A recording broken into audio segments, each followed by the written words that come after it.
In this video, we will learn how to use Google Maps in Getshop Today platform. Usually it is a contact page where we often use Google Maps.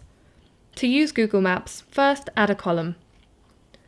You can choose any of these columns, but I'm going to choose 12 again. Now the system says add module. Let's choose add Google Maps. When you're in Google Maps module, it says that we need to put here i-frame/embed code. Now let's see how we can get that Google Maps code. Let's type Getshop Today in Google and press enter. Now click on Maps and then click on Share. When you click on Share, you can see an option called Embed Map. Click on Embed. Here you can see options small, medium and large. You can also see here custom size. Let's choose here medium.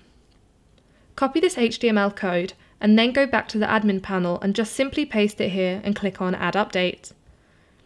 Now if we go to Contact page again, we can see that the Google Maps appears on our page in this way.